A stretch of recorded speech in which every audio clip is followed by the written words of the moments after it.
Bonjour, merci à tout le monde d'être venu pour cette conférence très importante. Comme je l'ai souligné pendant presque 2 semaines, que nous aurons une conférence avec le docteur Bangolo, qui est ici à ma gauche. C'est très important parce que nous avons constaté que dans notre communauté, il y a eu beaucoup de morts sur ce qui est à cause de la maladie qui est les cancers. Et on s'est dit, bon voilà, pourquoi pas, on doit parler de ces cancers en fait.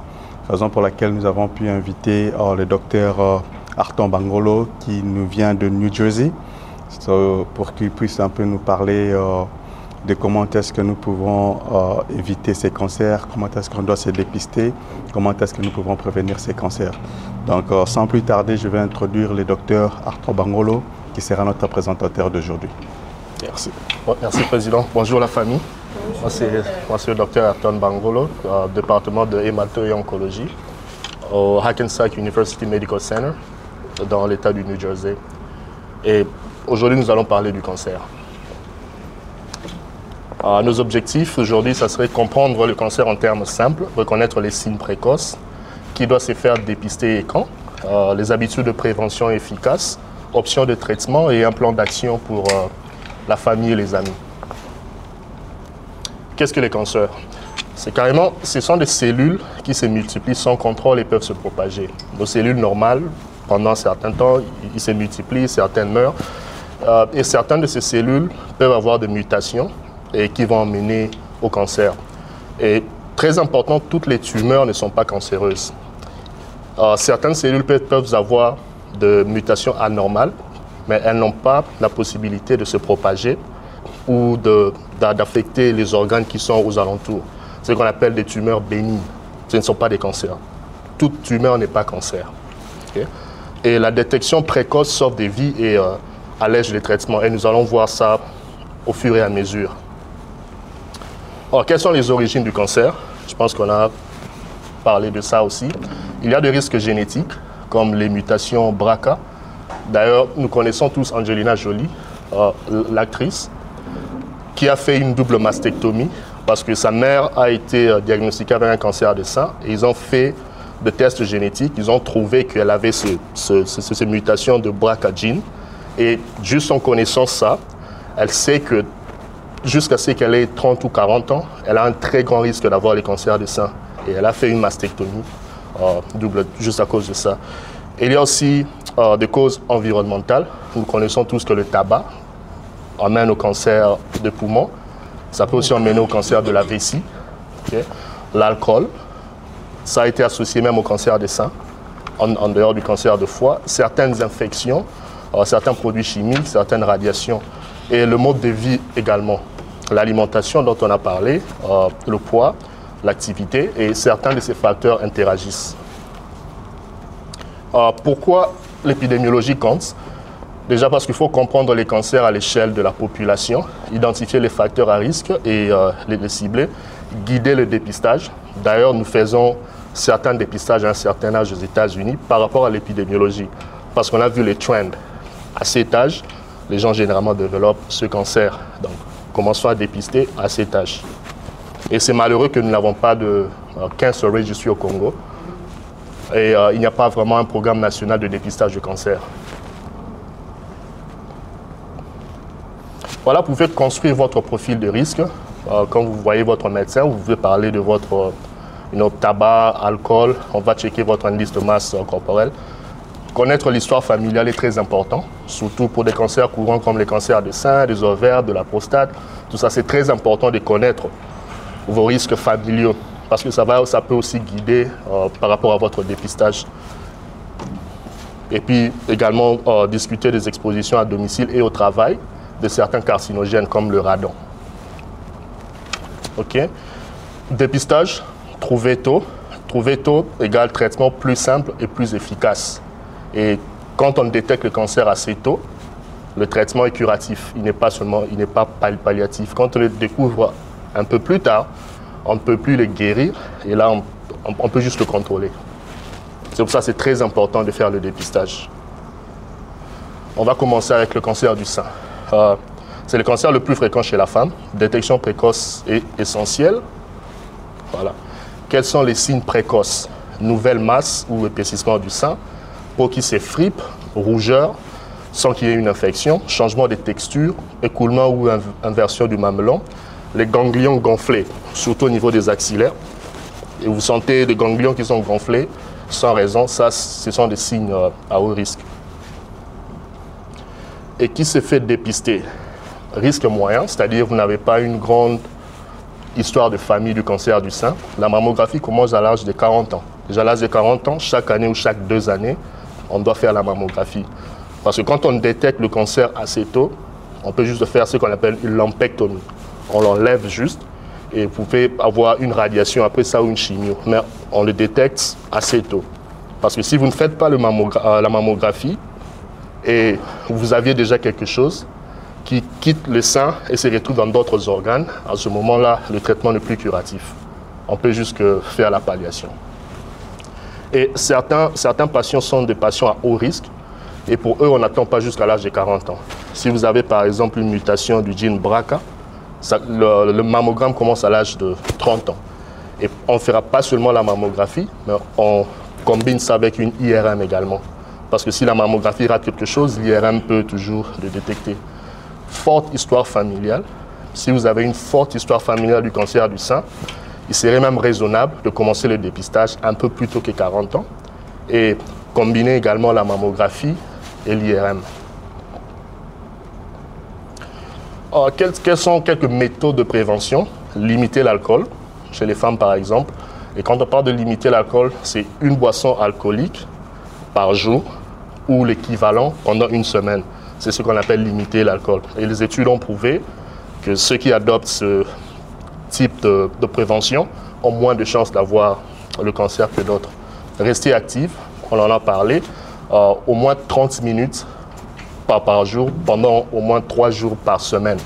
Et quand on dit rester actif, c'est-à-dire des exercices anaérobiques, que votre heart rate, votre fréquence cardiaque augmente un peu. Vous pouvez courir, vous pouvez faire de la natation, vous pouvez faire des exercices à la maison, mais l'idée est d'emmener votre fréquence cardiaque assez élevée. Okay?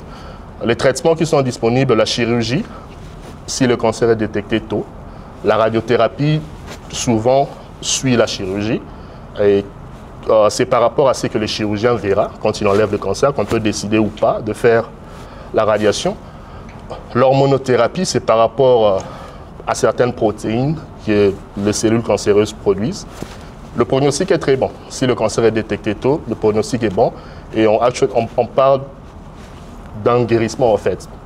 Et après, je crois, 5 ans de follow-up, si le cancer est détecté tôt, on l'enlève. Après 5 ans de follow-up, je considère cancer survivor, cancer free. Donc vous êtes un survivant du cancer. C'est pour ça, c'est très important. I cannot stress this enough. C'est très important de faire le dépistage. Parce que quand on le découvre à un stade plus avancé, le guérissement n'est plus sur la table. Là, on parle juste de palliation. What's going on here?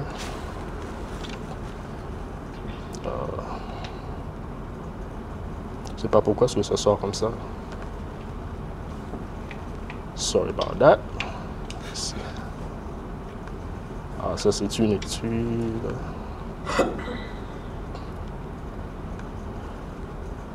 Tu sais ce qui s'est passé ici? Alright. Bon, c'est un peu flou, mais ça c'est une étude que j'avais faite avec un ami, Pierre Fouello. Vous voir qui est là et mon nom est là. En fait, on avait utilisé le SEER Database, qui est une base de données de tous les cancers, de patients qui ont les cancers ici aux États-Unis. Et on s'était attelé sur épidémiologue à l'Université du Texas, Pierre Fouello. On est allé sur la base de données de tous les patients qui ont les cancers ici aux États-Unis. Et on s'est attelé sur le cancer du sein. Et on voulait voir s'il y avait une différence quand il s'agit de la survie ou de la mortalité entre différents groupes ethniques.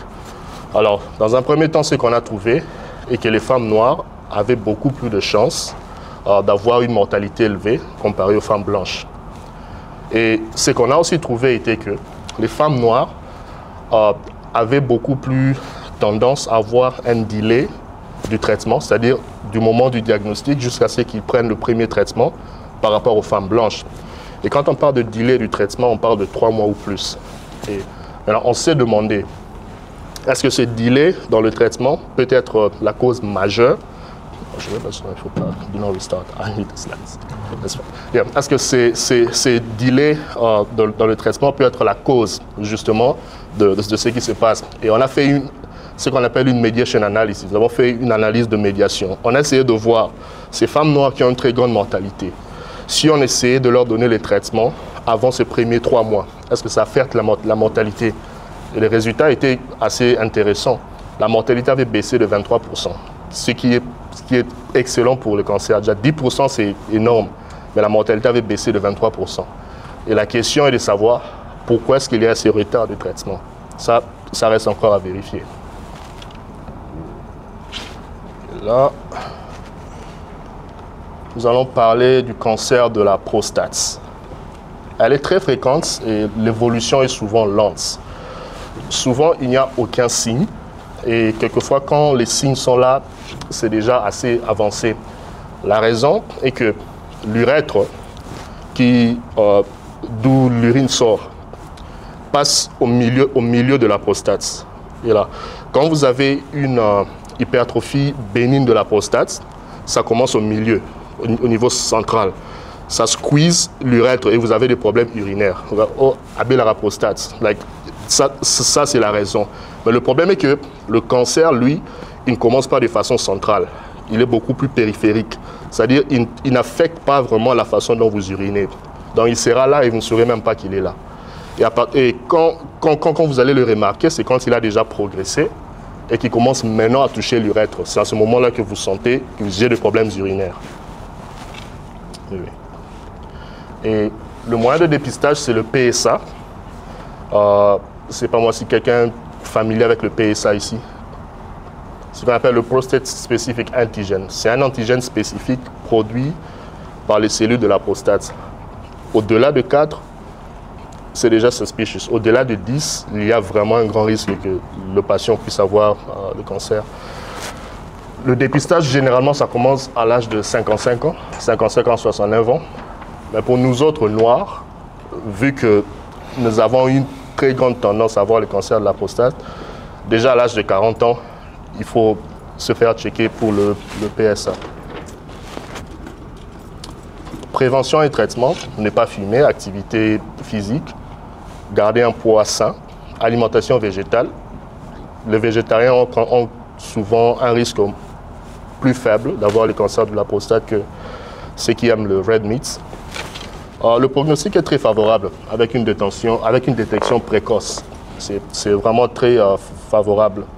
Et le traitement, on peut faire une active surveillance, on peut aussi faire une radiation, si c'est juste limité au niveau de la prostate, ou on peut enlever le cancer. Donc, quand on fait la chirurgie, c'est souvent associé avec des dysfonctions érectiles, parce qu'il y a certains nerfs qu'on peut toucher, et plusieurs personnes optent pour la radiation. Mais le problème avec la radiation, c'est que vous aurez peut-être des problèmes urinaires plus tard, parce que c'est un grand sunburn que vous donnez au niveau de la prostate, et ça peut amener à beaucoup de scarring, et ça peut amener à certains problèmes urinaires. Nous allons avancer avec le cancer du poumon. Ce n'est pas le plus fréquent, mais c'est le numéro 1. C'est la première cause de mortalité par cancer. Donc le cancer qui tue le plus, c'est le cancer du poumon, tout cancer confondu. Les signes précoces sont toux persistante, crachement de sang, douleur thoracique, essoufflement, infection à répétition, surtout les pneumonies, et perte de poids inexpliquée. Ce sont des signes vraiment non spécifiques. Et qui doit se faire dépister? On fait généralement un scanner thoracique à faible dose annuelle. On commence à l'âge de 50 ans, 50 à 85 ans. Tout celui qui a fumé 20 paquets années ou plus, la manière dont on calcule les paquets années, un paquet contient aux alentours de 20 cigarettes. Et si vous avez fumé, par exemple, pendant 20 ans, et vous fumez un paquet par jour, c'est 20 paquets années. Donc on multiplie le nombre d'années que vous avez fumé par rapport au paquet que vous prenez par jour.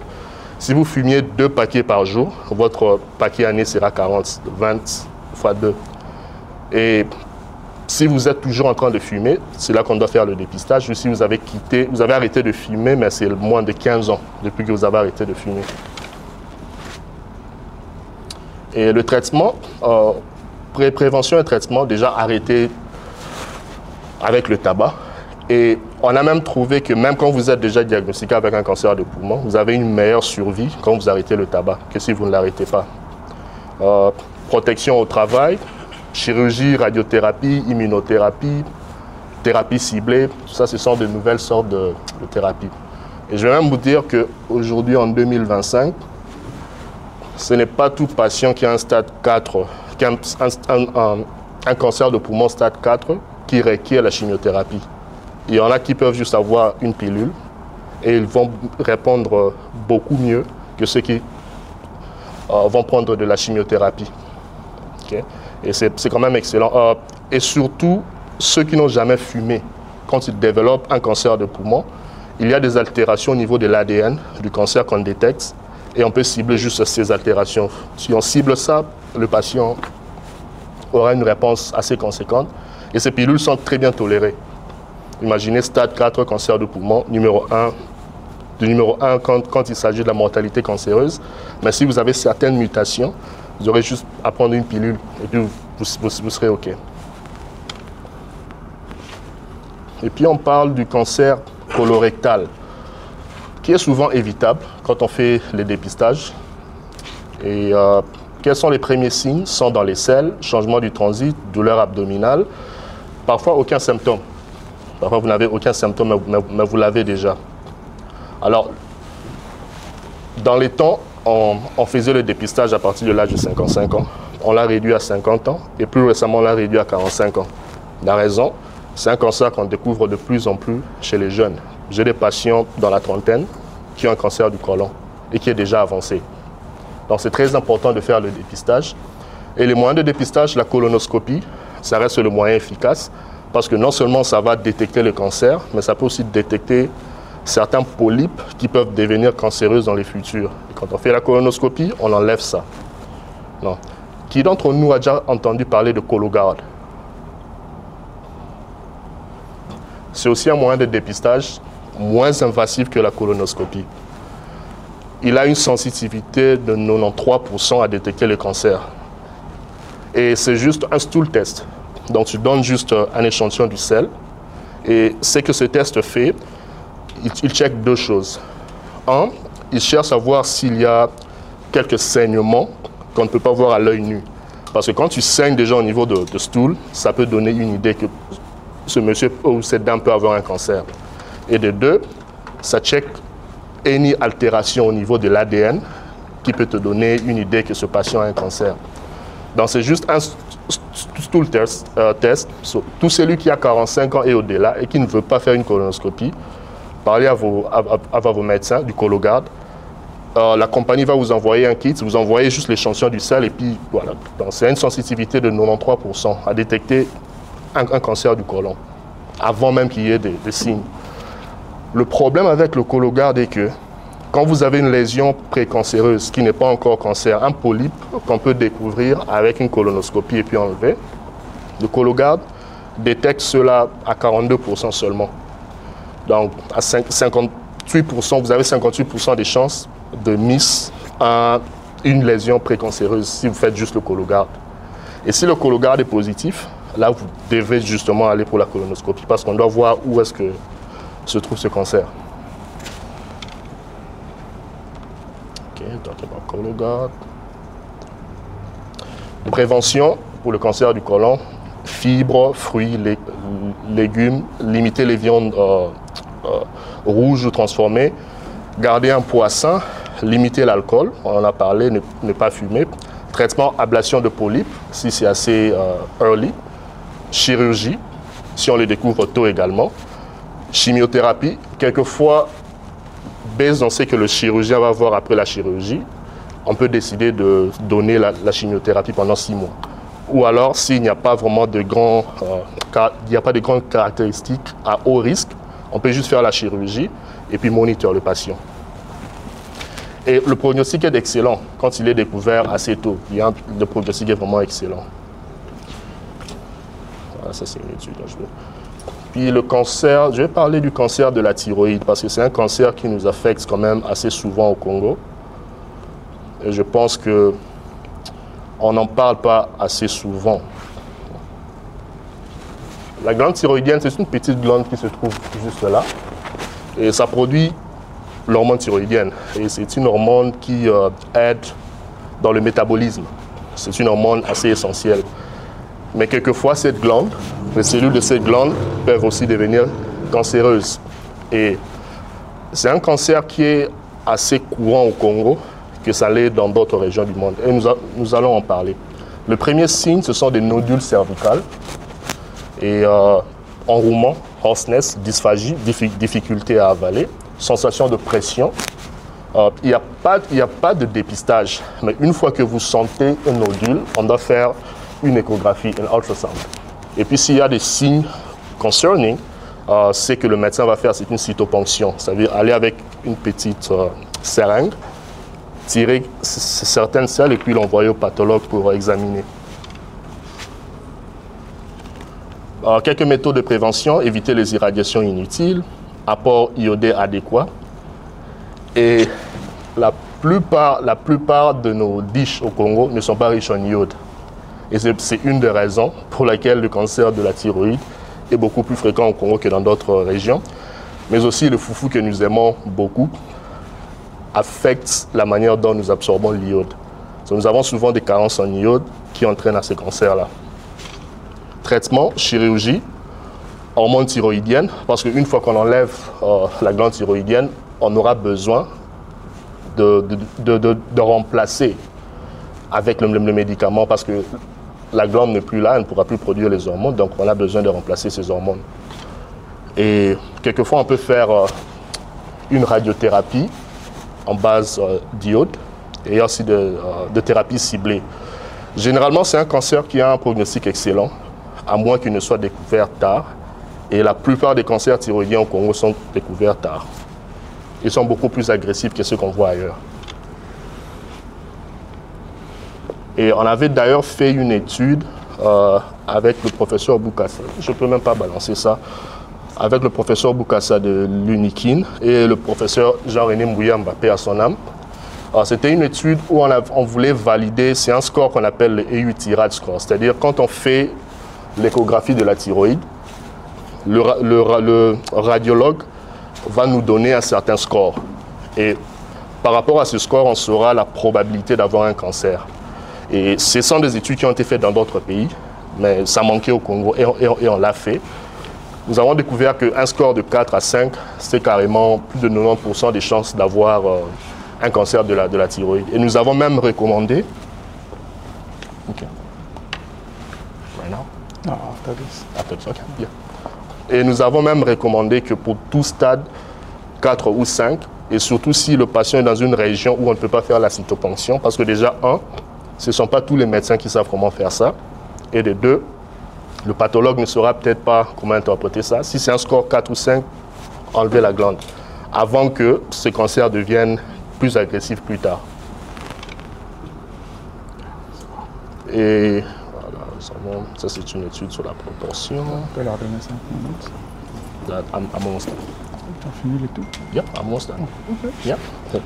Et nous avons fait une autre étude parce que partout dans le monde, c'est connu que certains métaux lourds, et surtout quand ces métaux lourds affectent les sources d'eau, il y a une plus grande chance d'avoir des cancers de la thyroïde. Et on a pris 3 régions. On a pris Kinshasa, Sud Kivu et Katanga. On a comparé les patients qui avaient des nodules de la thyroïde et voir un peu la proportion du cancer. Les nodules qu'on trouvait à Kinshasa, 22% des patients avaient un cancer. Et à Lubumbashi, au Katanga, c'était 44%. Et c'est une région qui a beaucoup plus de métaux lourds que Kinshasa, par exemple, et le Sud Kivu.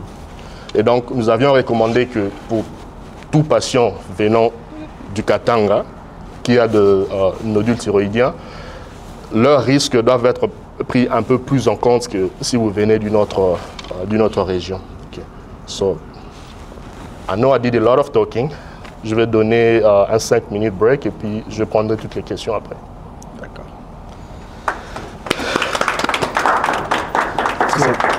Yes, à vous. Bon, pendant les 5 minutes break, on a des rafraîchissements là-bas derrière si vous voulez peut-être vous servir. Sentez-vous à l'aise de vous servir pendant les 5 minutes. Avant que je ne prends même des questions, nous allons jouer un petit jeu, vrai ou faux. Je sais qu'il y a beaucoup de concepts qui sont erronés par rapport au cancer. Voilà. Idée reçue ou réalité? Le cancer est toujours une condamnation à mort. Qui pense que c'est vrai ou qui pense que c'est faux? Si c'est détecté à temps, c'est pas toujours, même si c'est détecté un peu plus tard, c'est pas toujours une condamnation à mort. La biopsie propage le cancer, vrai ou faux? C'est faux. Non, la biopsie nous aide juste à obtenir un diagnostic, ça ne propage pas le cancer.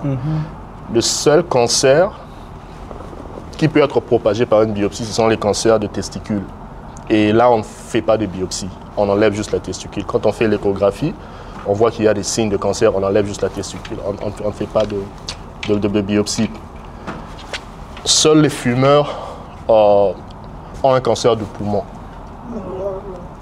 Ça, c'est faux. Et une des raisons pour laquelle je suis allé en oncologie, et ma grand-mère, la mère à mon père, diagnostiquée avec un stade 4 du cancer du poumon. Elle n'a jamais fumé de toute sa vie. Donc, c'est possible. Et ce qui est intéressant avec le cancer de poumon qui est détecté chez les non-fumeurs et qu'il y a des altérations au niveau de l'ADN du cancer qu'on peut juste target. Et ça, c'est vraiment intéressant. Et ils peuvent répondre à des pilules sans même leur donner une chimiothérapie. Okay? Le dépistage provoque le cancer.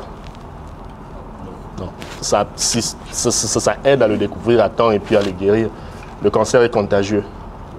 Non. Non. Le cancer revient toujours. Ça, c'est faux. Et justement, par exemple, pour un cancer du côlon, quand on enlève le côlon et qu'il y a des caractéristiques qui montrent qu'il y a de chances que le cancer revienne, c'est à ce moment-là qu'on donne par exemple la chimiothérapie. Et pour le cancer du sein, on peut donner une radiation et ou la chimio.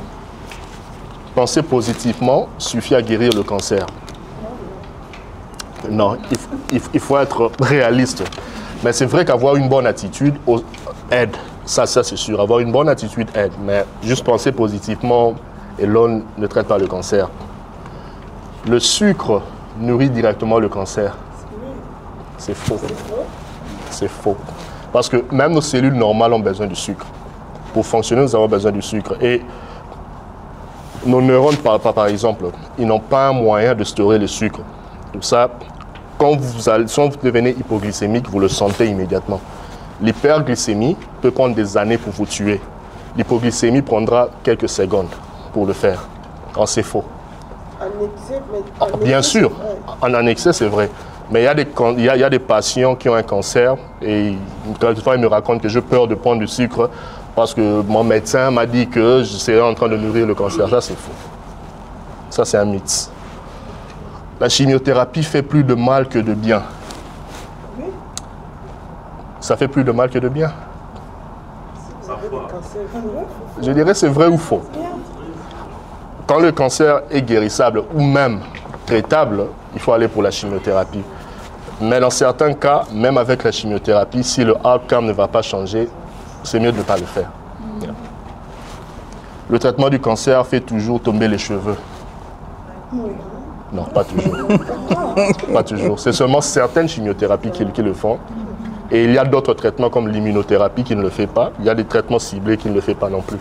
C'est certaines chimiothérapies qui le font. C'est pas toujours vrai. Yeah. Yeah, go ahead. Oui, ça dépend de la chimiothérapie qu'on leur donne. Par exemple, le docétexal qu'on donne pour le traitement du cancer du sein, le fait. Et quand les cheveux commencent à tomber, et ils préfèrent juste tout raser que d'avoir patchy, like, ici ça tombe, c'est comme ça que tu le vois tout rasé.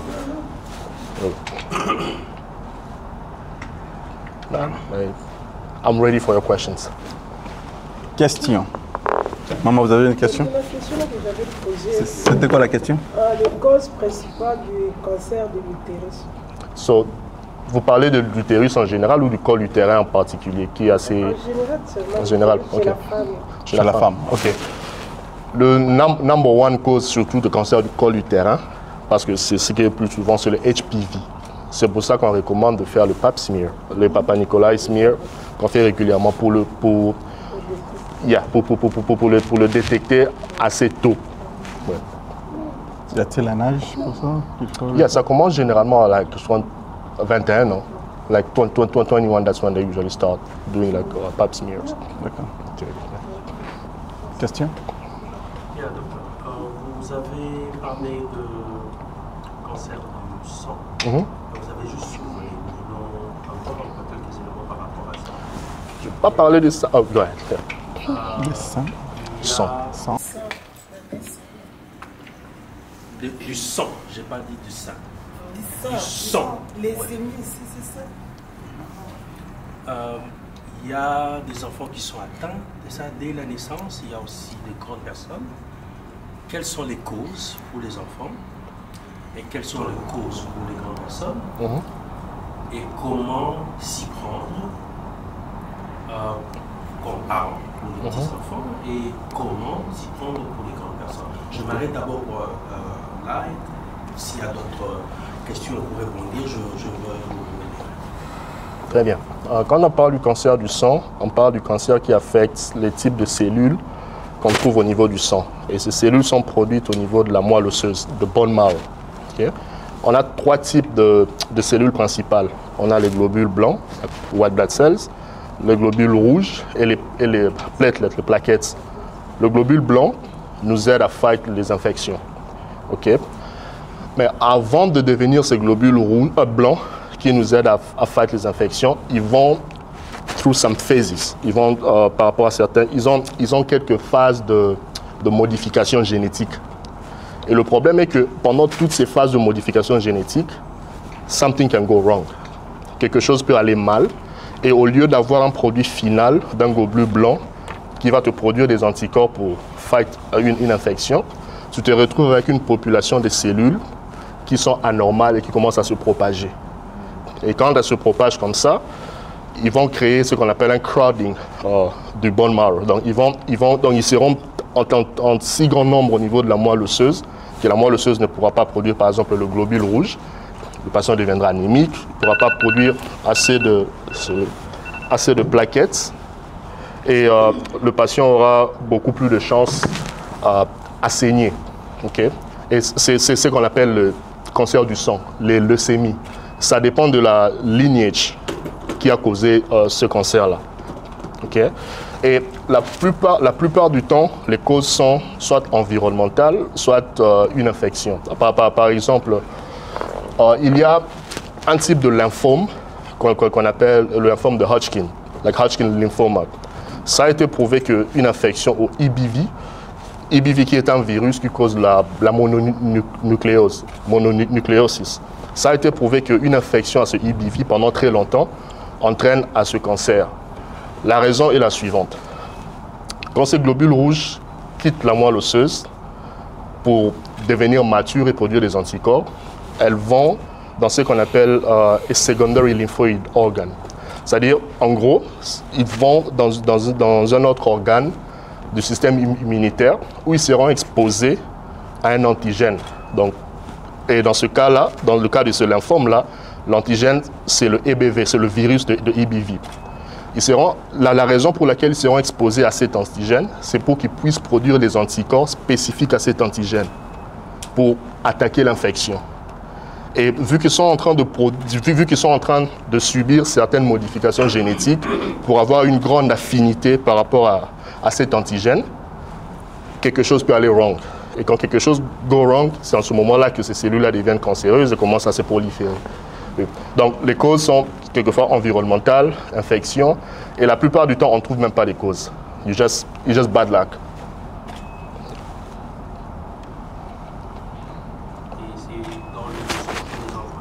Oui, pour les enfants et pour les adultes. Il y a une question là-bas derrière. Yeah.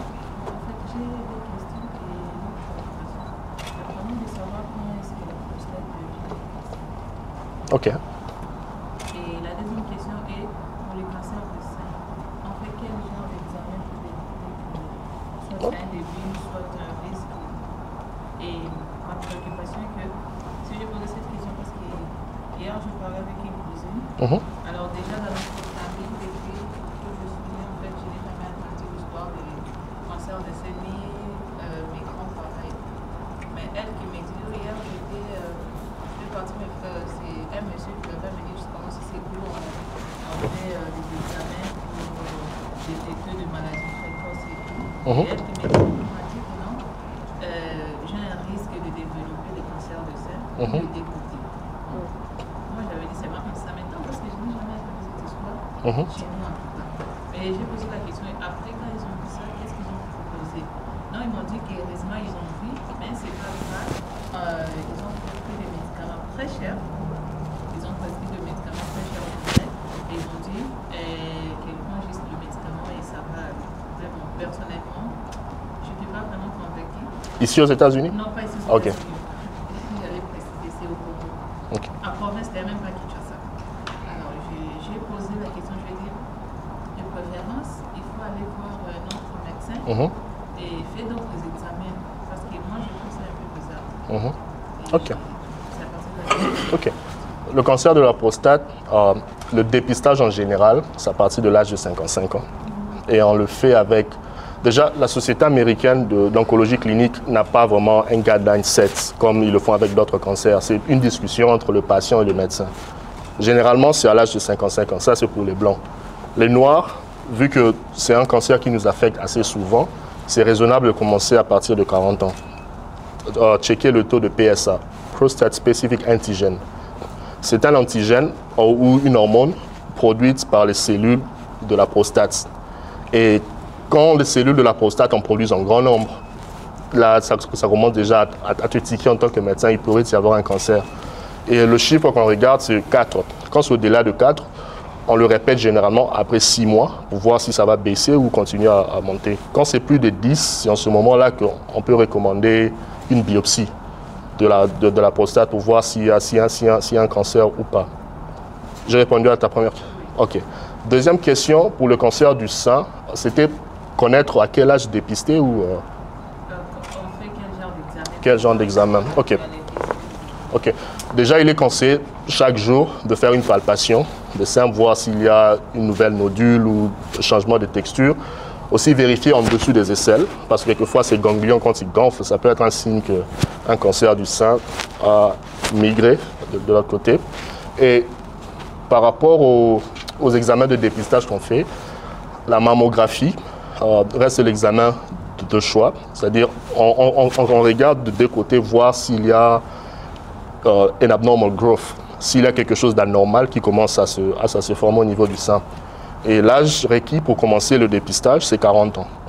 Et puis on fait la mammographie chaque 1 ou 2 ans, à moins que vous ayez certains facteurs à risque. Par exemple, ceux qui ont cette mutation qu'on appelle BRCA, ils ont 90% des chances dans leur vie d'avoir le cancer du sein. Et il est même recommandé pour eux, on commence le dépistage un peu plus tôt, à l'âge de 30 ans. Si c'est BRCA1, on leur dit de carrément enlever les seins parce que ça va développer un cancer à 90% des chances. Okay? Et je parlais même d'Angelina Jolie. J'avais pris son exemple, qui a su qu'elle avait ce BRCA mutation et elle a fait une double mastectomie. Elle dit, bon, je sais que j'ai 90% des chances dans ma vie d'avoir ce cancer. Il vaut mieux juste enlever les seins avant de développer le cancer. Maintenant, pour ta préoccupation, quel type d'examen ils ont fait pour lui dire qu'ils ont vu des signes de cancer?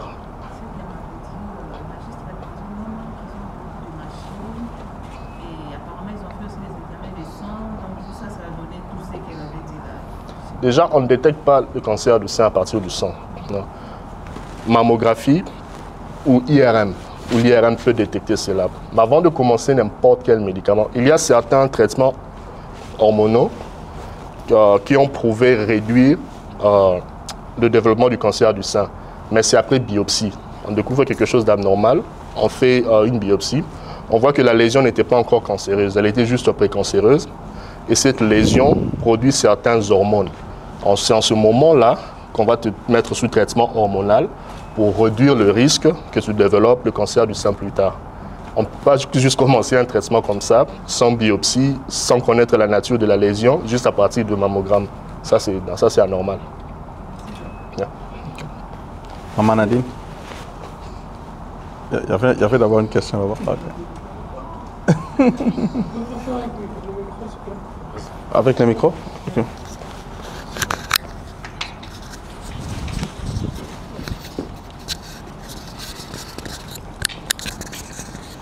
Merci beaucoup, docteur. Ma question est en rapport à, comme vous avez dit, des choses qu'on dit être vraies, mais qui ne sont pas vraies, etc. Mais bon, on dit en général que le traitement du cancer est extrêmement cher. Et malheureusement, cela fait que certaines personnes, quand ils sont diagnostiquées, ne veulent même pas commencer, disons, le traitement, parce qu'ils se disent de toute façon, à cause aussi de ce que vous venez d'éclaircir, qui se disent que de toute façon j'ai le cancer donc je vais mourir, ça sert même à rien que je démarre ce traitement onéreux, vaut mieux juste que Namitika Okufa.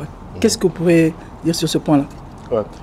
Déjà, le premier volet, qui est le traitement du cancer est très cher. Bon, ce n'est pas vrai pour tous les cancers, mais j'admets que pour les nouveaux traitements, par exemple, les traitements ciblés, oui, c'est un peu cher. Mais si vous avez une bonne assurance, ça doit couvrir ça. Et même quand vous n'avez pas une bonne assurance, il y a des programmes. Toutes ces grandes compagnies ont des programmes par rapport à ce que vous gagnez par année. Ils peuvent vous donner certains breaks. Donc, oui. Ils peuvent carrément baisser le paiement. Et il y a même des grants. On le fait souvent dans le centre du cancer. Il y a certaines compagnies qui peuvent vous donner, par exemple, c'est pas moi, $10 000 pour cette année, qui va couvrir certains de vos traitements. Oui. Et c'est quoi le deuxième volet? I'm sorry. C'était ça. Donc, disons, pendant la question, parce que vous dites que ça dépend aussi du cancer.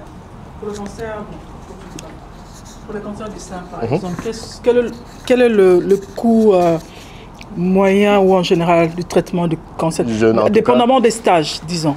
En tout cas, je ne saurais pas répondre à cette question-là, parce que je ne suis pas du côté de finance. Nous, on voit juste le patient, on prescrit, et donc je ne saurais pas. Quelqu'un qui est, par exemple, dans l'administration de l'hôpital pourra te répondre à cette question-là. Nous, mais c'est bon que vous... C'est intéressant, les points que vous avez indiqués, qu'il y a toujours moyen de recevoir de l'aide financièrement. Bien sûr. Donc, il ne faudrait pas fuir. Il faut juste chercher la bonne information pour avoir l'aide. Merci. Et nous avons même des social workers dans chaque hôpital, dans chaque cancer center, qui sont censés justement vous aider à trouver ce genre de solutions. Attendez, on donne le micro. Je voulais juste rebondir sur le cancer du prostate. Une fois, moi personnellement, on m'a fait un test. Le médecin a juste essayé de palper un peu mes testicules. Et sur base de ça, il a pu dire que je n'avais pas de, de prostate. Est-ce que c'est vrai? Je suppose que ce n'était pas ici aux États-Unis. En Pennsylvanie. Ici aux États-Unis? Amazing. Non. À part la PSA, l'autre examen qu'on peut faire, c'est ce qu'on appelle DRE, Digital Rectal Exam. C'est-à-dire, on part à partir de l'anus et c'est en ce moment-là qu'on peut palper la prostate. Et quand on palpe la prostate, déjà, on voit si le volume est beaucoup plus grand et on voit la texture. Si la texture est irrégulière, ça peut te donner une idée sur ça. Et même quand on fait une biopsie de la prostate, c'est comme ça qu'on y va. On va par l'anus avec une écho jusqu'au niveau de la prostate et puis on fait la biopsie. Les testicules, c'est pour les cancers des testicules. S'il y a une masse au niveau des testicules, ça peut nous donner une idée qu'il peut y avoir un cancer des testicules. Et c'est à ce moment-là qu'on fait une échographie des testicules. Et si les caractéristiques pointent vers un cancer, vu que c'est un cancer qui peut se propager, si on fait une biopsie, on enlève juste les testicules et puis on l'envoie au pathologue.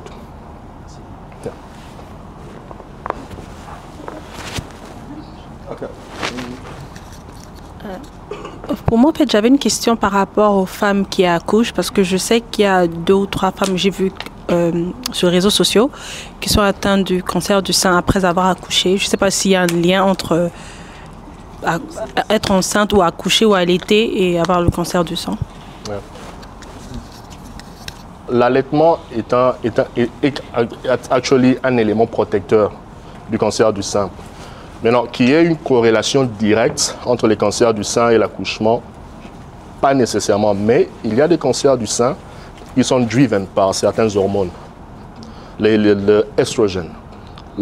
Et certains patients, quand ils ont un cancer du sein qui produit cet estrogène, quelquefois on leur recommande d'essayer de ne pas tomber enceinte, par exemple, parce qu'on sait qu'il y aura beaucoup trop d'estrogène et just increasing the risk. Mais juste l'accouchement et le cancer du sein, il n'y a pas vraiment de corrélation. Yep.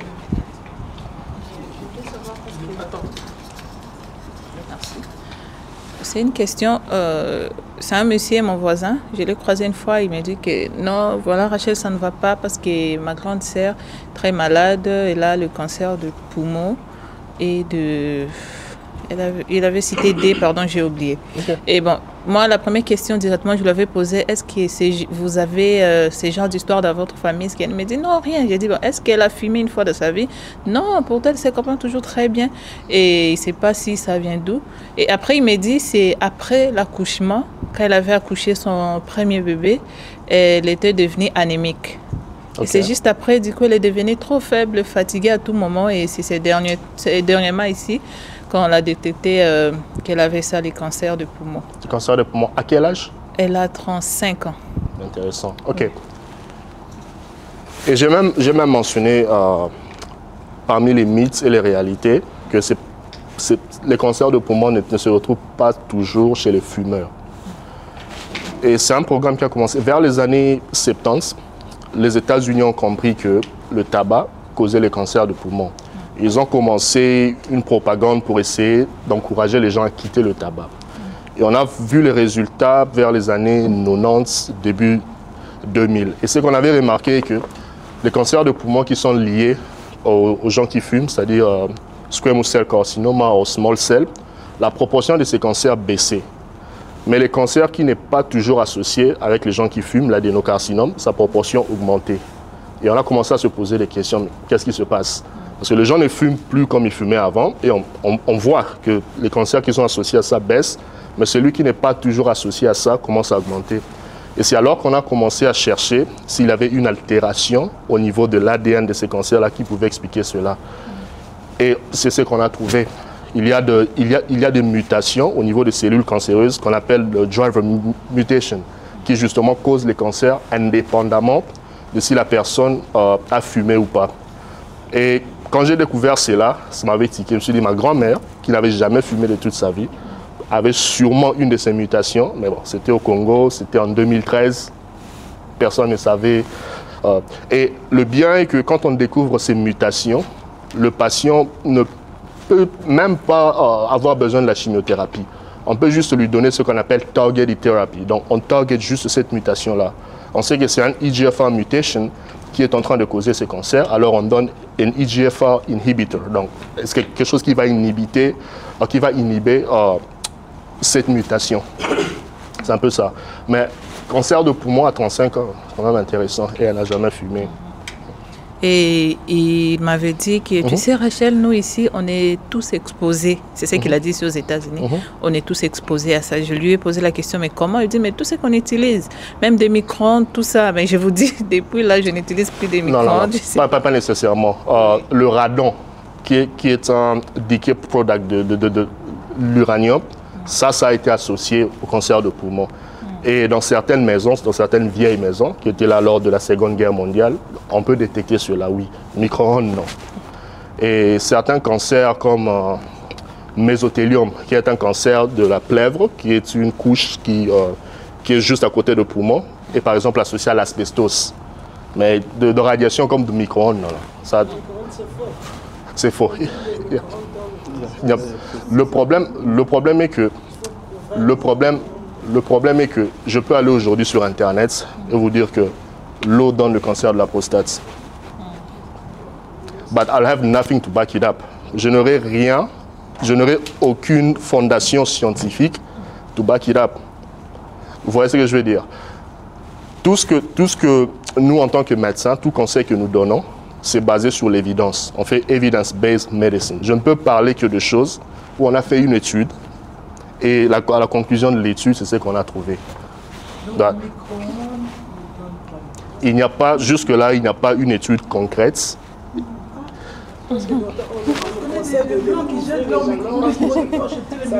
Non.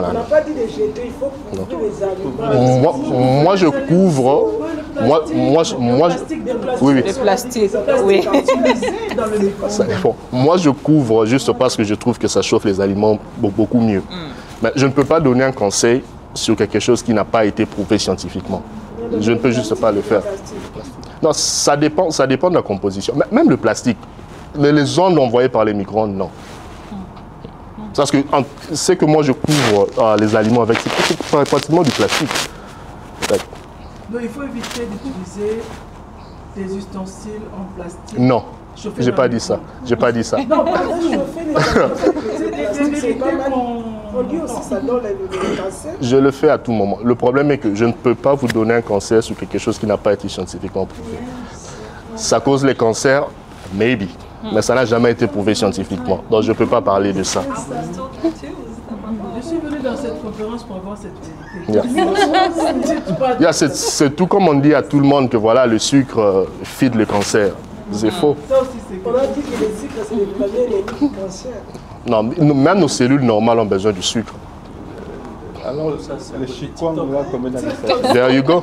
Les chikwang. Maman a dit, c'est que vous avez posté pour les chikwang en plastique, là, dans des plastiques. Si j'ai pris ça sur TikTok. Non, le problème est qu'il y a des chemicals, sure, like, ça peut causer certaines maladies.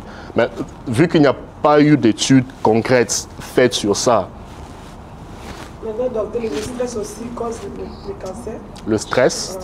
Bon, ce qui est vrai est que quand un patient a un cancer et qu'il est très stressé ou très déprimé, la plupart du temps, leur pronostic est beaucoup faible par rapport à un autre patient qui a le même cancer, qui a une meilleure attitude. Ça a été prouvé. Donc l'état d'esprit aussi aide. Ouais. Il faut juste rester réaliste. Oui. Il y a une question là-bas, Nico. Posez vos questions. Yes. Deux questions. Quelle attitude qu'il faut avoir dès que vous êtes diagnostiqué avec un cancer? Et deuxième chose, y a-t-il des mesures de prévention pour éviter les cancers d'une manière générale? Oui. Déjà, la première question, quand vous êtes diagnostiqué avec un cancer, ça dépend du stade. Je dirais, même avant de rencontrer l'oncologue, parce que je sais que vous aurez beaucoup d'informations sur Internet. Toutes les questions que vous avez, écrivez-les sur un papier. Parce que je vous dis, quand vous serez devant l'oncologue, vous allez tout oublier si vous n'avez pas écrit. Ça c'est de un. Et de deux, il faut demander le prognostic. J'ai ce genre de cancer, c'est quoi mon prognostic? À quoi je dois m'attendre? Et trois, c'est important d'impliquer la famille et les amis. Parce que c'est un diagnostic qui n'est pas facile. Et surtout si c'est un stade 4, vous savez qu'il n'y a pratiquement pas de traitement, c'est très important d'impliquer la famille et les amis. Ce support-là, vous en aurez besoin. Ça va un peu enlever le poids du diagnostic. Voilà. Et la deuxième question, c'était par rapport aux préventions. Des mesures préventives, déjà, le dépistage, parce qu'on peut trouver des lésions précancéreuses quand vous faites votre dépistage. Ça, c'est un bon moyen. De deux, la plupart du cancer, l'exercice. On en a parlé, le anaérobique, 30 minutes au moins par jour, 3 fois par semaine. Ça aussi, ça aide. Ouais. Et l'alcool, l'alimentation, les fibres, surtout pour les cancers du côlon. Et l'alcool, malheureusement. Mais le sel, ça ne donne pas le cancer. L'excès de sel. Ça va te donner l'hypertension. Ouais. Les cancers du sport, comme vous avez dit, le sport c'est bien. Oh oui, c'est très bien. Et même Guy, tu dois venir au sport. Et surtout pour les cancers du côlon. Il a même été prouvé qu'après la chirurgie, ceux qui font du sport ont de faibles chances que le cancer revienne que ceux qui ne font pas du sport. Ouais. Deux autres questions avant qu'on puisse entamer notre sujet.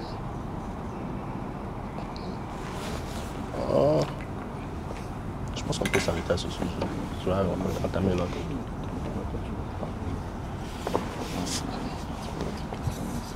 Okay.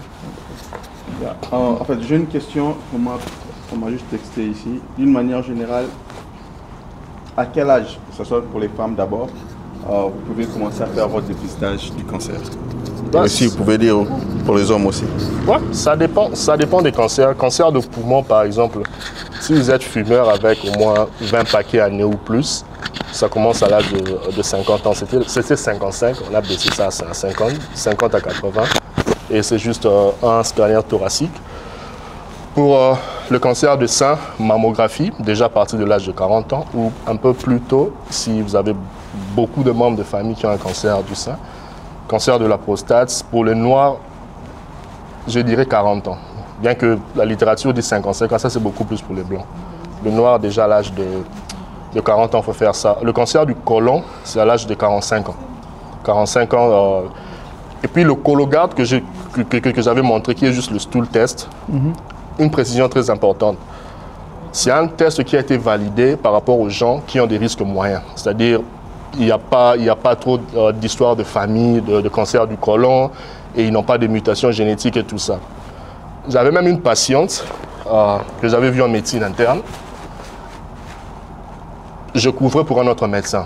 Et elle me dit, bon voilà, j'attends toujours le Cologuard que l'autre médecin avait commandé et tout ça. Je dis, ok, pas de problème, je peux t'aider à avoir le stade de sauvegarde. Et juste en parlant avec elle, je lui demande, est-ce que dans votre famille, il y a des gens qui ont eu un cancer du côlon? Elle me dit, son frère a décédé du cancer du côlon à l'âge de 30 ans. Je lui dis, le Cologuard n'est pas pour toi. Tu es un patient à haut risque. Tu n'es pas un patient à risque moyen. Donc pour toi, il faut juste aller pour la colonoscopie. Parce que le Cologuard peut détecter le cancer du côlon quand c'est déjà un cancer, 92% de fois, like 92% sensitivity.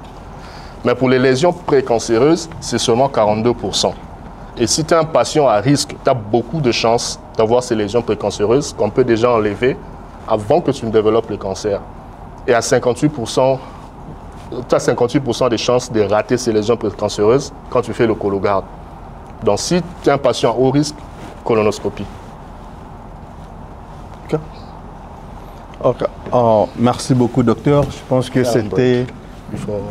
Yes, c'était vraiment très important que nous puissions vous avoir aujourd'hui pour essayer de nous parler un peu de cette maladie qui tue beaucoup de nos membres.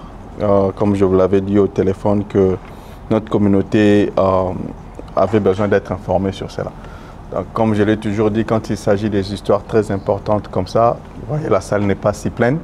Mais quand ça sera une fête, ou bien quand ça sera que les pasteurs invitent tout ça, là vous êtes un peu là nombreux. Donc c'est pas du tout bon. Donc je pense qu'on pourra avoir un autre 2 minutes, 2-3 minutes break parce qu'on court derrière les temps pour que nous puissions parler d'un autre sujet. Mais avant cela, comme je l'ai toujours dit, c'est très important ce que le docteur a dit parce que ça fait partie de l'intégration aussi. Donc, toutes ces informations nous permettent de pouvoir avoir des connaissances de ces cancers et aussi en même temps de pouvoir aussi aider les autres qui des fois sont ignorants par rapport à cette maladie qui est si chronique.